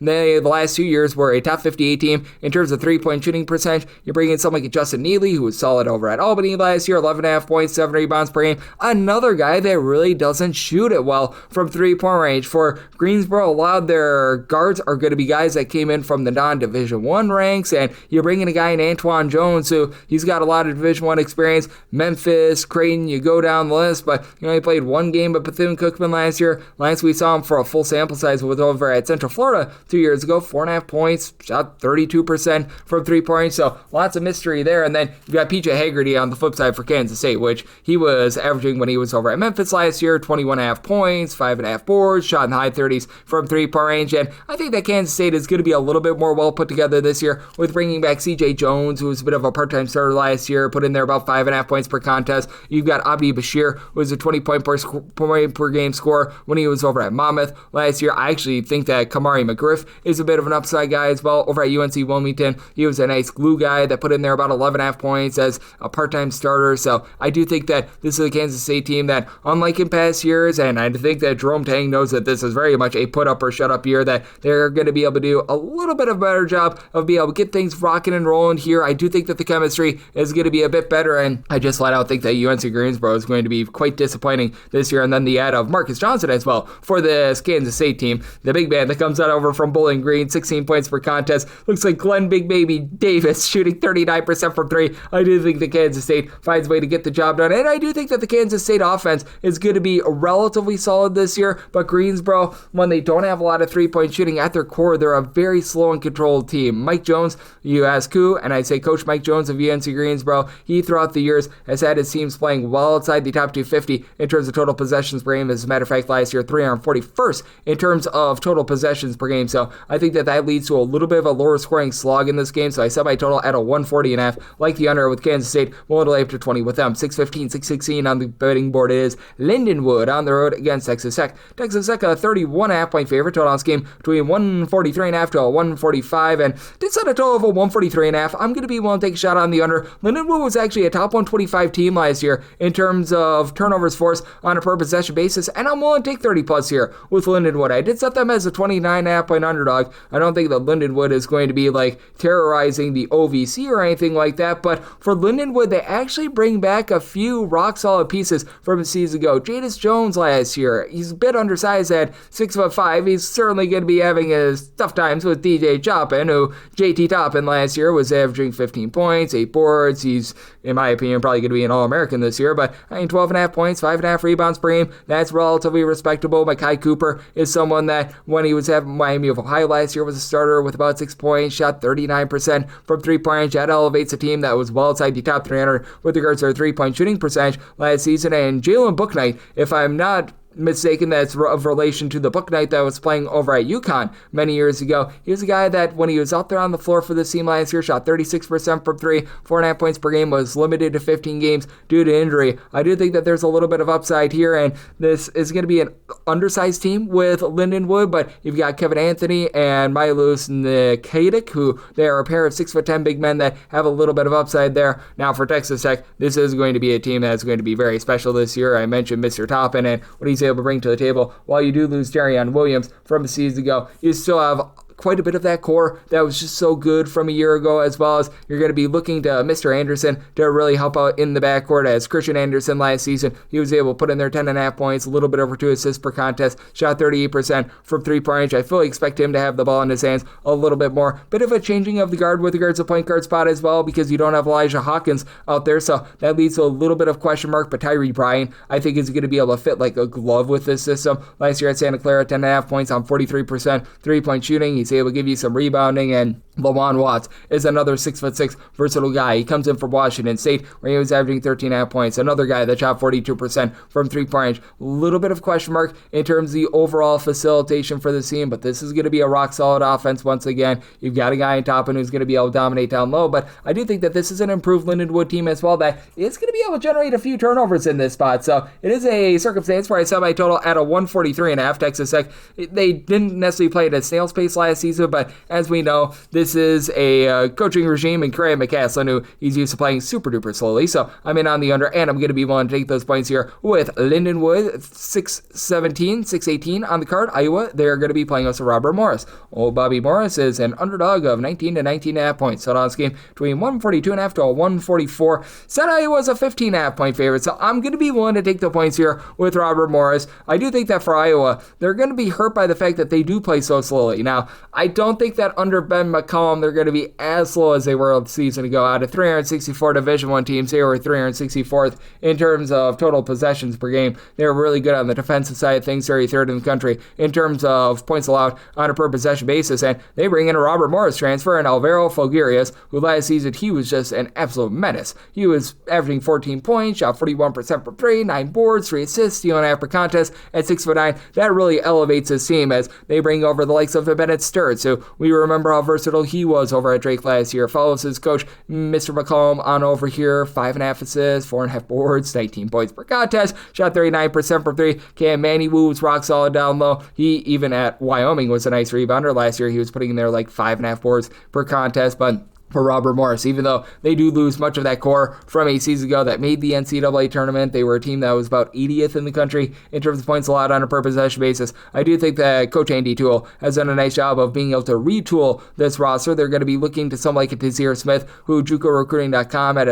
has a top 100 junior college transfer. Ryan Prather is going to be one of the heads of the snake after he last season was more of an ancillary piece for the team. Part-time starter in half point, shot about 40% from 3-point range, not necessarily a primary ball handler, so that leaves a little bit of question mark as to what you're going to be able to get in terms of that main point guard spot. Darius Livingston is a freshman that they're feeling relatively good about. Nicholls should be able to do a nice job down low after he at North Carolina A&T was able to supply 9+ rebounds per game. And then Obong Okon, he's a true 7-footer that comes in from Alabama State. He wasn't necessarily a guy that gave you a lot of scoring for his career, only averages about 2.5 points per contest, but a guy that's able to give you 5 boards, a guy that's able to do a nice job in terms of being able to give you some shot blocks. I do think that Robert Morris is going to be playing a little bit more of a slow and controlled style. I think that the backcourt is going to be suffering a little bit, but I do think that this team is going to have some strength down low, and that'll keep them lively in this game. Set my line at 15.5. Won't take the points here with Robert Morris. Think that this is going to be a slog. Set my total 137.5. I'm also in on that under. 619, 620 on the card. It is Duke, and they play host to Texas.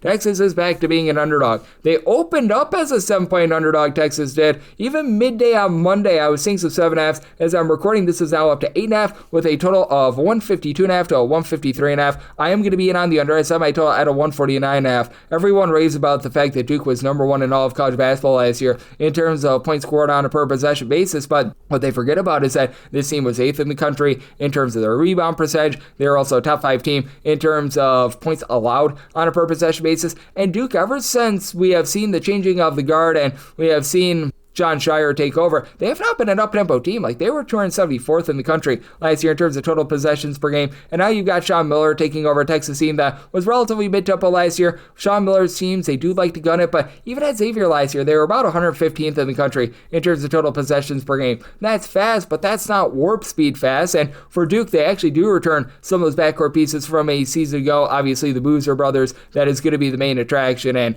I fully expect the Boozer brothers to be just absolutely amazing. Cameron Boozer is a guy that's getting just a lot of hype right now, but I am bringing in a guy like a Caleb Foster, who he 2 seasons ago was averaging about 7.5 points per contest on 40% 3-point shooting. Had to take a little bit of a step back last season with all of the talent on the roster. He's now going to be playing a big role for the team. Isaiah Evans last year shot over 41% from 3-point range. He figures to have a big role with regards to this team, and you still have relatively good size as well. Patrick Ngagba, hopefully I said that correct, at 6'11". He should be a menace down low. Malik Brown, who was injured during that NCAA tournament run, being able to get him back, I think that is very rock solid for this unit. And then on the flip side, you've got a Texas team that they do bring back the likes of a Tremont Mark, who he spent some time over at Houston. He's always been a nice, solid double-figure scorer. Not necessarily a guy that would be a game breaker, but is always a nice ancillary piece. And then Jordan Pope, 11 points per contest, shot 36.5% from 3-point range. He's back. Chundell Weaver was a 40% 3-point shooter with about 6.5 points per game. The guard play should be very solid for this Texas team. The question is, what are you going to be able to get down low? You bring in a gentleman from England and Louis Obria. What are you going to be able to get out of him? Is he going to be able to lock things down? Because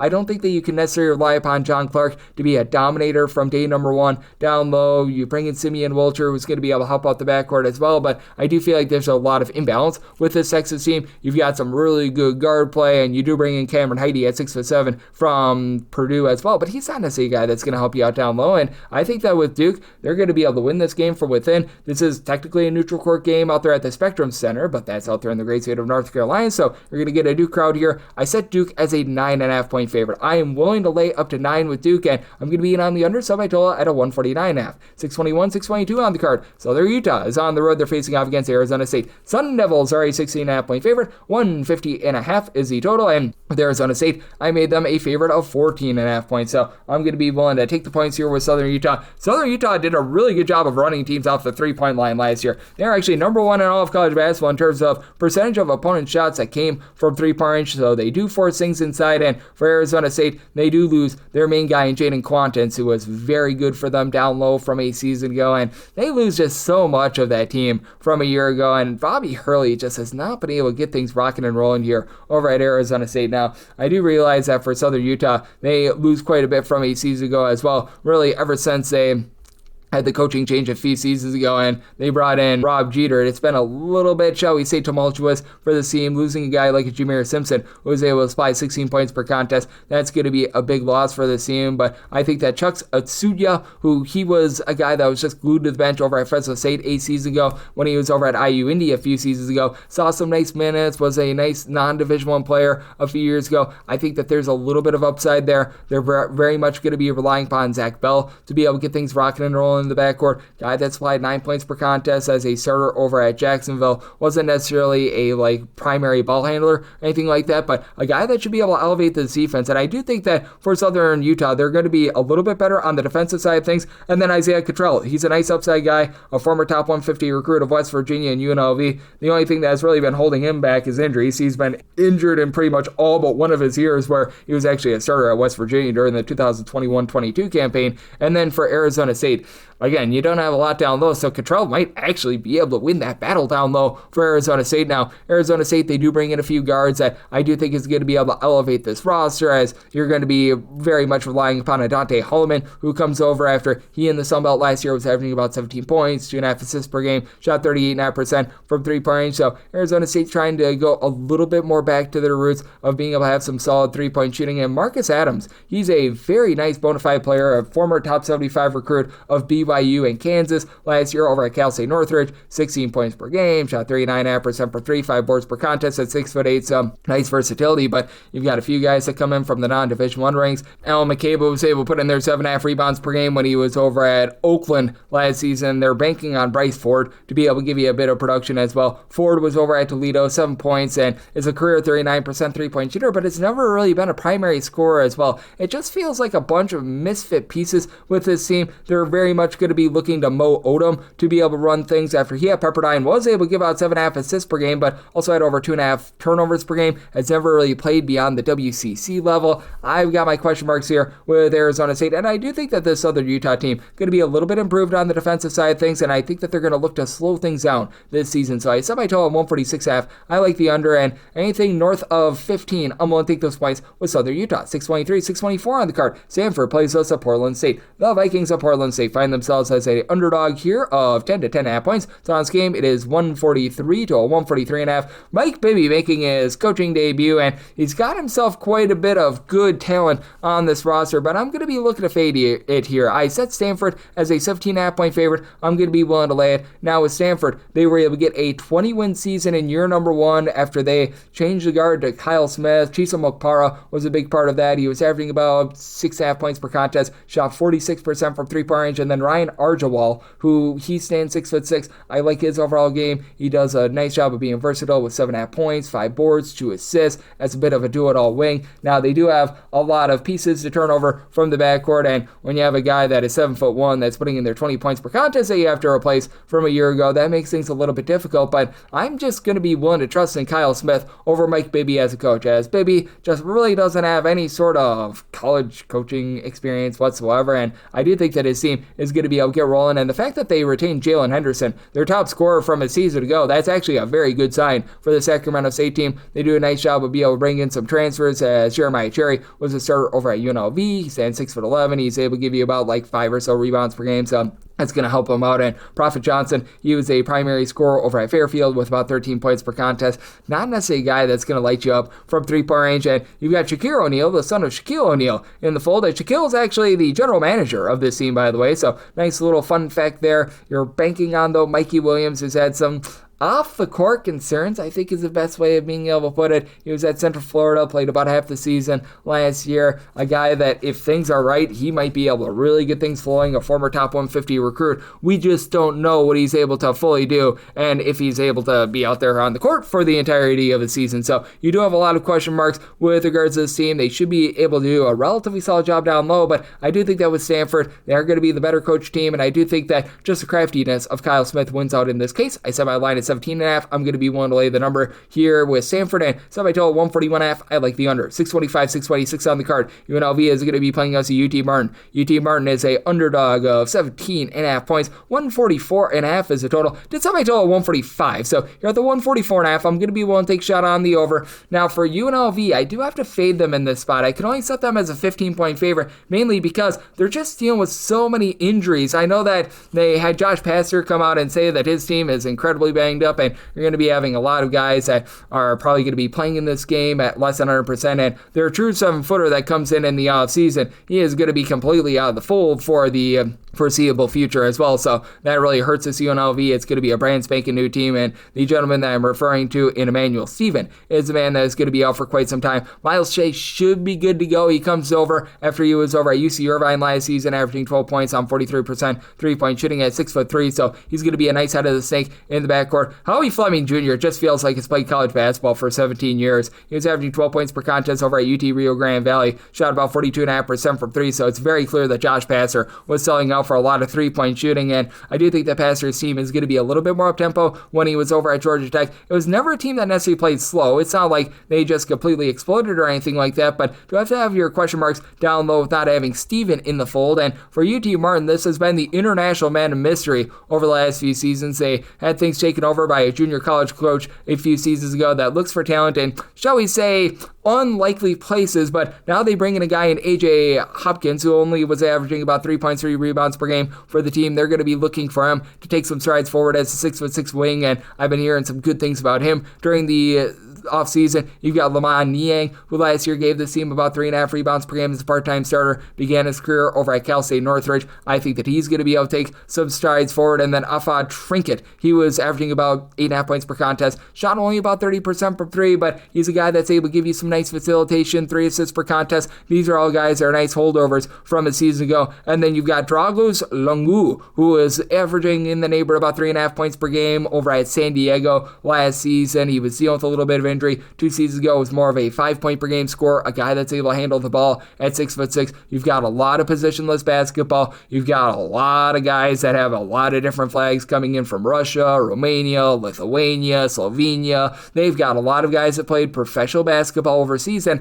I don't think that they are going to wilt under the moment. I do think that Ty Price, who comes in as a freshman, is actually a relatively good under-the-radar find as well. So I think that UT Martin is going to be able to hold in there with a UNLV team that's a little bit banged up, and I do think that UT Martin is going to be looking to play a little bit more up-tempo this season as well. So this is a circumstance where I'm going to be willing to take the points with UT Martin. I set them as a 15-point underdog, and I'm in on the over. I did set my total at a 145, 627, 628 on the card. Louisiana Tech, they're on the road facing off against Nevada. Nevada is a favorite of between 9.5 to 10 points. 136.5 to 137.5 is the total, and made my total 137.5. So at a 137 or less, I'm going to be in on the over. We were playing a lot of unders to start with, so I have to get a few overs up there on the board. And for Louisiana Tech, they're not necessarily a team that's going to be looking to just blow it by you. As a matter of fact, both of these teams last year were a little bit more slow and controlled. For Nevada last year, they were actually 338th in the country in terms of total possessions per game. That's not like Steve Alford, though. I think that he's going to be getting things a little bit more of tempo this year. I think that he was just playing the hand that he was dealt a season ago. And for Louisiana Tech, this is typically a little bit more of a defense-oriented team. They were 261st in the country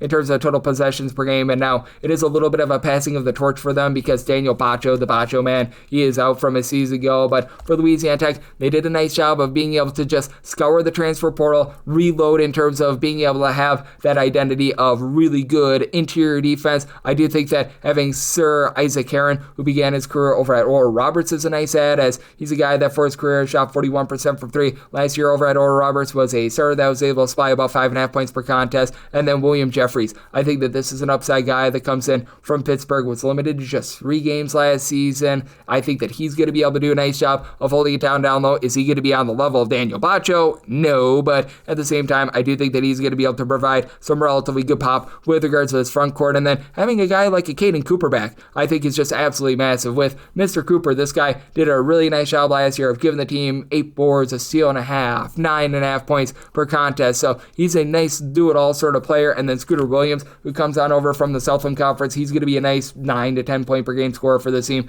as well. And then for Nevada, you do lose a lot of those headline pieces from a season ago, so they're going to be up against it. Losing Nick Davidson, who was able to supply about 7.5 rebounds per game, he's on over to Clemson. That hurts his team quite a bit. It means that Joel Armatradon, who was solid last year, he was able to supply the team with 5.5 points, 6.5 rebounds per game. He's going to be solid there, but not necessarily a, shall we say, prolific scorer. And they're going to be looking in the backcourt to Tayshawn Comer along Corey Camper. Camper was over at UTEP. He's able to generate a steal and a half plus per contest. He's able to give you some nice double-figure scoring. And then for Comer last season at Evansville, 16 points per game. Not necessarily a great three-point shooter, and Louisiana Tech was very good at being able to guard the three-point arc last season. I think that Jeffries is going to be able to do a nice job on the post. You have question marks with his backcourt of Nevada with Tyler Rollison never really being able to get things rocking and rolling, and I do think that for Louisiana Tech, they do a nice job of being able to give a little bit of strife there, but again, with Louisiana Tech, they lose their primary ball handler as well, which I think is going to be affecting them. For Louisiana Tech last season, they had a guy that was giving out right in the neighborhood of about 8 assists per contest in Sean Newman Jr. That leaves a big giant void. They really had no other sort of primary ball handler. I think that as a result, you see some sloppiness with this Louisiana Tech offense. I do think that Nevada is going to be able to crank things up a little bit more. I do think that they find a way with Comer and company to be able to get the job done and cover this game, especially for a little bit of a later game for Louisiana Tech, having to travel from the SEC on over to lovely Nevada. I did set the Nevada Wolfpack as an 11.5 point favorite. I'm going to be willing to lay the number and set my total 137.5 here at the 137/136.5. I'm in on the over. 629, 630 on the card. Oregon plays us Hawaii. The Rainbow Warriors are a 12 to 12.5 point underdog. 145 to 145.5 is the total. Set my total 137.5. I'm in on the under. Hawaii is typically a team that just really doesn't give you a whole heck of a lot on offense, but they do a nice job defensively, and you saw this Rainbow Warriors team do a solid job of being able to slow down opponents last year and do a good job on the glass. Hawaii last year was actually a top 20 team in all of college basketball in terms of their overall rebound percentage. What's the elixir to that, though? Having a true 7-footer, Nate Biddle, who last year over at Oregon, 14 points, 7 boards, a block per contest, and he was shooting in the mid-30s from three-point range, going to that point of Hawaii, about 249th in the country in terms of total possessions per game last year. And for Oregon, they're not really a fast team, not necessarily a slow team. They're typically a mid-tempo team. Last year, they were 136th in all of college basketball in terms of total possessions per game. I do think that they're going to need to play a little bit more slowly in this game because Jackson Shellset, who is going to be their primary ball handler, he's right now dealing with a hand injury. He's probably not going to be playing in this game. As a matter of fact, we're probably not going to be seeing him really the first 2 or so weeks of the season. So that puts the onus on more of the ancillary guards to be able to step up and to be able to give this team a little bit of fight. And I do think that they're going to be able to do so, as I have some faith in Jamari Phillips being able to step up. Last year, he was glued to the bench, wasn't able to give you a whole heck of a lot of anything whatsoever. He's going to be looking to play a little bit of a bigger role, and I do think that he's going to be able to do so. And then additionally, you're going to need to have this team just have their low post pieces be able to do a nice job. You've got KJ Evans, who he was a former top 25 recruit. It's never really been a bad player, but has never really been amazing for this team either. I think that he's going to need to take a few steps forward. I think that he's going to be able to do so. And then you're going to need to be looking to having Sean Stewart, who comes on over from Ohio State, to be able to give a little bit of help to Nate Biddle. And I think that he's going to be able to do so. Began his career over at Duke, was a nice starter over at Ohio State last year, 5.5 points, 5.5 boards per contest. So I think that Oregon is going to be looking to win from within. And for Hawaii, they have to replace much of that backcourt from the season ago as well. So the injury to Shellset, that's not magnified as much, because with Hawaii, you lose the likes of Marcus Green and company that really ran the show. Now you do bring back the top scorer from a season ago, and that would be Yatis Namishka. He was averaging about 12 points per contest at 6'8", a good three-point shooter. But Hawaii last last year was not a great three-point shooting team. Hunter Erickson, who comes over after he began his career at BYU and Utah, you have to figure that he's going to be seeing some ball handling. 2 years ago at Utah, he was able to give out a pair of assists per contest off the bench. He's never really been a guy that saw a ton of minutes, but for his career, shot about 35.5% from three-point range. I do think that there's a little bit of upside there. And then you have a pair of guys that play with each other over at Evansville. Tanner Cuff comes in as a 6'7", little bit of a wing. Last season over at Evansville, 9 points, 6 rebounds per game. And Yasan Toomey, 2 seasons ago, he was averaging 5+ rebounds per game over at Evansville. Saw some solid minutes over at Seton Hall last year. So I do think that Hawaii's going to be rock solid down low, but I just don't think that they hold up against Oregon. And with Oregon, even though they're missing Jackson Shellside, I do think that they find a way against a Hawaii team that turned over their entire backcourt. I set my line at 15.5. I'm going to be willing to lay with Oregon, and I'm in on the under, so my total 137.5. This is the last game on the normal Las Vegas betting board before we hit the extra games. 631, 632. Long Beach State is on the road against San Diego State. San Diego State is a favorite of 20 to 20.5 points. 137.5 to 138.5 is your total, and this is my total 135.5. I'm in on the under. Now, Long Beach State was pretty dreadful with regards to their defense last year. They are outside the top 300 in terms of the points allowed on a per possession basis, but they are also 259th in terms of total possessions per game. Coach Acker over at Long Beach State was actually an assistant at San Diego State a few seasons ago, so he very much knows the system of San Diego State. That helps out a little bit, but even with that, I set San Diego State as a 21.5 point favorite. I'm going to be willing to lay the number. Now, we've seen San Diego State sometimes play a little bit more up-tempo in non-conference play, but Magoon Gwath, there's a lot of question mark there. If he somehow, someway plays in this game, it's probably going to be relatively limited, so I'm not expecting him to be able to give you a ton in this game. But even with him out, you bring back Reese Waters, who 2 seasons ago, he was a big part of that team that was able to make that deep run in the NCAA tournament, a nice double-figure scorer that began his career over at USC. He missed the entirety of the season last year, so that is absolutely massive for this bunch. You've got a guy, Nick Boyd, who last year was supplying 13.5 points per game, leave the program, but you bring back Miles Bird, and I think that he's going to be able to take over just really that leadership role after he was supplying about 12.5 points, 2.5 assists,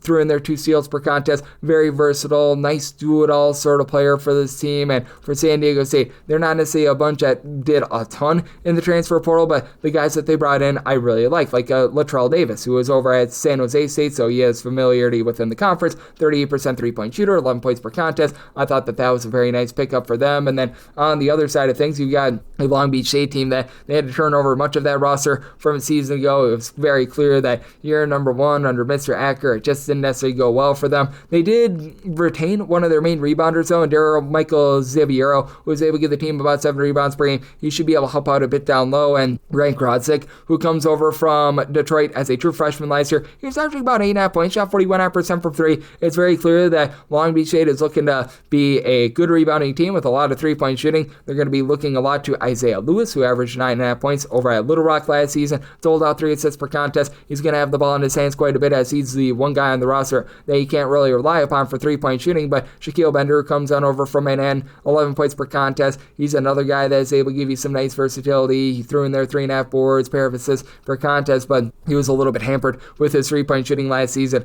as well. Just a very strange Long Beach State team, one that had massive issues with turnovers last year. And Isaiah Lewis, coming over from Little Rock, he had his turnover woes that really entire team did last season as well. So lots of question marks on that front, and I do think that San Diego State is going to be able to pulverize them and keep this low scoring. Set my total 135.5, like the under, and I'm willing to lay up to 21 here with San Diego State. Now we hit the extra games. The normal betting board picks are complete, but there are some extra games today, so we go into the bonus. 306-609, 306-610. Kentucky is playing us at Nicholls. Nicholls is a 29.5 to a 30.5 point underdog. Totals between 150.5 to a 151.5. To set my total at a 155.5. I do like the over. Now, I do think that Kentucky is going to be a little bit better on the defensive side of things, but you saw under Mark Pope in season number 1, Kentucky was one of the most up-tempo teams in all of college basketball, and having Otega Owe be able to supply 15-plus points per contest, that was rock solid for them. They are not going to have Jaden Quantens to begin the season. He's still recovering from that massive surgery, but you know what? You've got a team that is going to be much better down low. They bring in the international man of mystery, and I think his last name is Jelovic. I'm not even going to try to say the first saying, but Andrei Jelovic, he should be able to give this team some versatility at right around about 6'11". I love the fact that they bring in Denzel Aberdeen as well. He was part of that Florida team that won the national title last year, 7.5 points per contest. Just a nice winning player that's able to shoot about 35% from three-point range. And while they don't have someone quite like a Kobe Bryant, who is just an absolute lightning rod from three-point range, you do have good scorers down low, like a Brandon Garrison. I think is going to be able to do a nice job of holding down the fort while Quantance is out of the fold. And I do think that you're going to be able to get some nice ancillary production in the backcourt as well. And then you got a true 7-footer, Malachi Moreno. I think a lot of people are sleeping on Jasper Johnson as a true freshman. He's going to be able to have some good production there. And then for Nicholls, this bunch loses a lot of what they had from a season ago. They were able to win 20 games a year ago, and I do think that Tavon Sadler is doing a really good job of coaching this team up, but you really don't have a lot outside of Trey English. English is not necessarily a primary scorer. Last year, 6 points per contest. He doled out 2.5 assists per game. He's a really nice facilitator when he's got shooters around him. Who's going to be those shooters that step up around him, though? Is it going to be someone like a Christian Winborn, who, for his career, has been about like a 5-point per game scorer? Last year at Iona, he was able to supply the team with about 4 points, 2 rebounds per contest. Has not necessarily been an amazing 3-point shooter. Nicholls, if you go all the way back to the Allison Clanch era, they've always been a pretty solid team at being able to generate turnovers, but Kentucky is one of the more efficient offenses in all of college basketball, a very veteran backcourt. Sincere Malone for Nicholls, he's a guy that has really good versatility. Last season, 5.5 points, 4 boards, steal and a half per contest. Love what he's able to bring to the table, but again, not a guy that's necessarily going to light it up from three-point range. I think that Nicholls is going to be very much hurt from the outside, and I do think that for Kentucky, even without having Quantance in there, they just absolutely pulverize on glass, and I think that Kentucky is going to be maintaining that very up-tempo style from a season ago. Semi-total 155.5, like the over, and with Kentucky, I'm on to lay up to 33 with them. 3-6-6-11, 3-6-6-12. Alcorn St is on the road against Florida State. These Seminoles find themselves as a favorite of 18.5 points. So on this game, it's between 148 to a 148.5, and I did set the Seminoles as a 21.5 point favorite. I'm going to be willing to lay the number. A lot of people are going to be making a big much-ado the fact that you no longer have the ageless wonder out there on the sidelines for Florida State as Leonard Hamilton. He decides to step away from the program, but Jake Morton, who is actually an assistant over at Florida State, he takes over for an Alcorn State team that is relatively gutted from a season ago. They are very much going to be looking to Nick Woodyard to be able to hold things down after he had Stony Brook last year. Was averaging about 5 points here and there, about 3 rebounds per contest. Just not a guy that's going to light you up from three-point range for this Alcorn State team. They're probably going to be looking to have a little bit of depth with a 6'10" big man in William Henderson, needing to be able to step up after he began his career over at Hampton, spent some time at the non-Division I ranks, and never really got out there on the floor for Hampton. So you have big-time question marks there. Omari Hamilton is going to need to be really one of the main headline guys for this team after he last year was limited to 17 games due to injury. When he was out there, 7.5 points per contest. He was a relatively solid player, but I do think that for Florida State, things are going to be working out as they decided to go to the route of one of the former NBA guys and Luke Lux to be able to take over the program. I think that in the ACC side of things, it's going to be a little bit rough, but I think that in this sort of a circumstance, it's really good having a guy like a Kobe McGee that at Drexel was a double-figure scorer, shot in the high 30s from three-point range. Robert McRae was a do-it-all guy in his 2 years over at Jacksonville, averaging 16 points per contest a season ago. Threw in there 4.5 assists, 5 boards. He's going to be much better than what Alcorn State can throw at him. And then I do think that having a guy like Elijah Jones, who last season he was playing over at St. Bonaventure, was a part of a team that played very good defense. He was their main three-point shooter at 39%, threw in there 11 points, 6 rebounds per game. That Florida State is going to be playing some really good positionless basketball. I like the backcourt of this team. I think that they leave a little bit of something to be desired down low. They're going to be looking to a guy like an Alir Mulak, who just wasn't able to get out there on the floor too much for Florida State, but is a little bit of a project at 7 feet tall. But Alcorn State is not throwing at them any size at all, and I do think that Florida State, in night number 1, they roll against the former Florida State assistant. I did set my total 145.5. I think that's going to be tough for Alcorn State to really find a lot of offense here, so I'm going to be in on that under, and I'm going to be willing to lay up to 21 with Florida State. 306-513, 306-514. NJIT is going to be on the road against Fordham. Fordham is a double-figure favorite of 12.5 points. So on this game, you're getting it between 144.5 to a 145.5, and night number 1 of the Mike Magpayo era, I think is going to be going solid. As I did said, Fordham as a 14-point favorite. I'm going to be willing to lay the number. I actually think that NJIT is going to be a little bit better than they have been in past years, as NJIT, boy oh boy, it was a rough go of the last few seasons to say the least, but they were able to find a little bit of footing, and they don't lose their entire roster via the transfer portal. So, I mean, that's a little bit of a tip of the cap to Grant Bellemeyer, who it feels like is doing a good job of being able to do this the right way. They bring back Ari Fulton, who last season he supplied the team with 7 points, 5.5 rebounds, and 6 foot 7. Just gives you a little bit of this and that. And then you're going to be looking to Cameron Piggy to really be able to step it up after he last season was a little bit more of an ancillary guy, only saw like 2 or so points per contest, so they're going to need a little bit more there. But Jordan Rogers was a guy that was able to supply 4 boards per contest, actually shot over 40% from 3-point range at 6'6", and then Sebastian Robinson. This guy last season was able to put in their 12 points per contest, so you've got some nice starting pieces there. But with Magpayo, he's always done less with more. You look at what he was able to do over at UC Riverside. That was one of the better coaching jobs that went unrecognized in all of college basketball over the last few seasons. And for Mr. Magpayo, he brings over a few guys from Hawaii. Marcus Green, who was a double-figure scorer for them last season. I think that he's going to be able to step in right away and be able to give this team some nice production. They bring in a guy in Lewis Lesman, who he was playing over at Harvard last season. He spent 4 years over at Harvard, and he never really was like a super-duper scorer in his 4 years. He averaged about 8.5 points per contest, but he'll throw in their 3 boards. He'll do a solid job on the defensive side of things. 2 years ago, he was shooting 38% from 3-point range, so I like the upside there. This is going to be a little bit of an undersized team. They're probably going to be looking to Akira Jacobs, who he also comes over from Hawaii to be able to give you a bit more down low. Has only been averaging for his career right around about 2 to 2.5 rebounds per game, but the versatility of Zariq Nutter, I think, is really what sets this team over the top. He was over at Georgia State and Northern Illinois in recent years, averaged 12.5 plus points per contest each out of the last 3 seasons. Last year over at Georgia State, he shot in the mid-30s from 3, threw in there about 3.5 rebounds, 2 assists per contest, and I do think that for NJIT, they're going to have a little bit of a tough time matching up with that. I do think that for Fordham, they're going to do a nice job in terms of having good positionless basketball, and a guy in DeJure Reeves, who over the last 2 seasons has been a really good scorer, 17 points per game over at Iona, I think is really what sets them apart. And I do think that for Magpayo, he's going to be playing a little bit more of a slower style this year. You recall what he was able to do over at UC Riverside. As things went along, his teams got faster and faster, but started out relatively slowly there. And for NJIT last year, they were about 246th in the country in terms of total possessions per game. So set a total of over 40. I'm going to be in on the under, and I am going to be willing to lay up to 13.5 here with Fordham, and wrap things up with 306-615, 306-616. Wichita St plays us at UNC Asheville. Asheville is an underdog of 7 to 7.5 points. 154.5 is the total. Semi-total 151.5. I'm in on the under. Now Asheville, a dreadful defense last year, 315th in the country in terms of points allowed on a per possession basis, but Paul Mills has actually done a solid job with this Wichita State defense. They were 83rd in the country in terms of points allowed on a per possession basis, and for Wichita State, they're a team that I think is going to be a little bit more up-tempo, but not necessarily super-duper up-tempo this year. Last year, they were 97th in terms of total possessions per game, pretty much the same rate that they were 2 seasons ago. I think that that's going to be withholding, and for this UNC Asheville team, it's just very mysterious as to what you're going to be able to get out there in the backcourt. Under Mike Burrell, they typically do play an up-tempo style. Last year, they were 60th in terms of total possessions per game, but losing the likes of Fletcher Abey and company that were so good from 3-point range,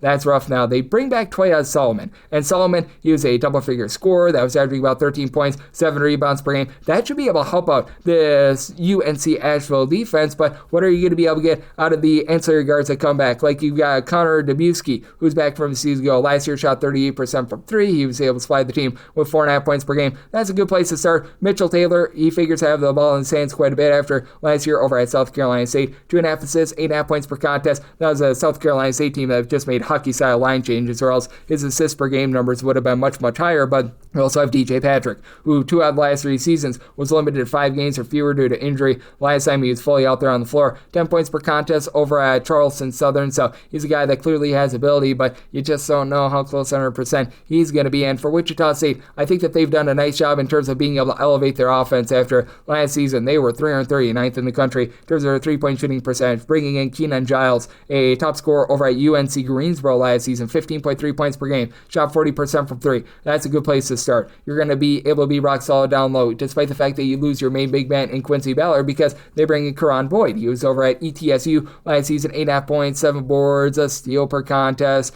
A guy that tries to shoot it from 3, doesn't necessarily do the world's greatest job there, but also bringing in the Will Berg, just was unable to get out there on the floor, playing in the shadow of the likes of Trey Kaufman-Renn, playing in the shadows of Zach Edey. He's a 7'2" big man that comes in from Purdue, and he should be very rock solid for this team. Emmanuel Okafor is someone that began his career over at Seton Hall, and Louisville actually saw some decent minutes over at Seton Hall last season. Wichita State is clearly forming a little bit more of a down-low identity. I do think that Michael Gray Jr. is going to be able to give you some good production as well. Last year at Nicholls, 11 points per contest, 40% three-point shooter. Wichita State should be a little bit better from three, and they should be able to very much control things down low. If Jared Valencia can get back to the 40% three-point shooting they had 2 seasons ago when he was over at Monmouth, that's going to be big for the team as well. Did set a total of 151.5. I'm going to be taking a shot on this total under. And with Wichita State, I'm willing to lay up to 11 with them, and that'll wrap things up for the Tuesday edition of Coast to Coast Hoops, part of the VSiN Family Podcast. Big thanks to Rob Donaldson, who does great work with the show/podcast, Rob's Best Bets.